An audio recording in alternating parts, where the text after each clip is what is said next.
مسكن سحري يؤدي إلى الموت، إنه الديكلون أو الفولتارين.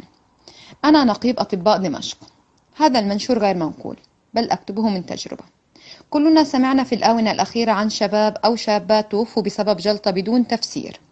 لذلك باختصار، إذا كان عندك نزلة برد، رشح، إنفلونزا، التهاب قصبات، حرارة، ربو، لا تسمح لأي أحد أن يعطيك إبرة فولتارين، لأنها ستسبب الجلطة في أقل من ساعة.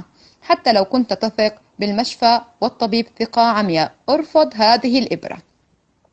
له عدة أسماء تجارية، منها فولتارين، ديكلوجيسيك، كاتافلام، ديكلوفين، رومافين، ديكلوماكس، أولفين. ما زالت بعض المشافي والأطباء والممرضين يلجؤون إلى إبرة الديكلون الفولتارين كحل سريع مسكن وفعال لجميع الآلام، بالرغم من جميع التحذيرات عن مخاطر مضاعفاته في بعض الحالات. يكفي أن تدخل إلى الجوجل وتقرأ عن تركيبة الدواء والتأثيرات الجانبية، أو بكل بساطة اقرأ النشرة المرافقة لهذا الدواء.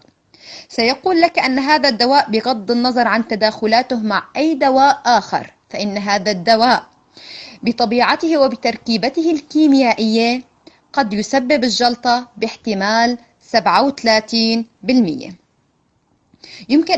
يمنع إعطاء هذا الدواء في حالات السوابق التحسسية، ولمرضى القرحة، ولمرضى الكلى، وللذين يتناولون مميعات الدم والبنسلين، ولمرضى القلب والحوامل والمرضعات ومرضى الربو.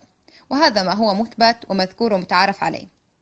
في الآونة الأخيرة سمعنا عن حالات كثيرة، ومنهم أقارب لي وأصدقاء ومعارف توفوا فجأة بعد مرض قريب أو التهاب قصبات بجلطة، وهم بعمر الشباب.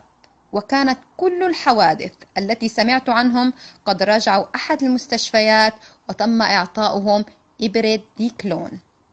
حتى أني عندما اتصلت بأحد الأصدقاء منذ أيام معزيا بوفاة شقيقه بعمر 23 سنة بشكل مفاجئ، لم يكن عندي أي دراية بحالته التي أدت لوفاته، ولكن أول سؤال سألته: هل كان عنده إنفلونزا وذهب إلى المشفى؟ قال نعم. سألته: هل أعطوه دواء؟ قال لا. قالوا إنه لا يحتاج لأي دواء، وأن حالته جيدة، فقط لديه التهاب بسيط وحرارة. رجعت وسألته بشكل مفصل: هل أعطوه إبرة ديكلون؟ أجاب نعم كمسكن. سألته: هل توفي أخوك بجلطة؟ قال نعم، ولكن لا نعرف الأسباب.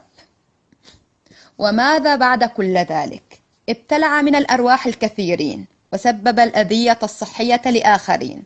رغم ذلك نجده حرا طليقا، لم تمارس بحقه أي قوانين طبية.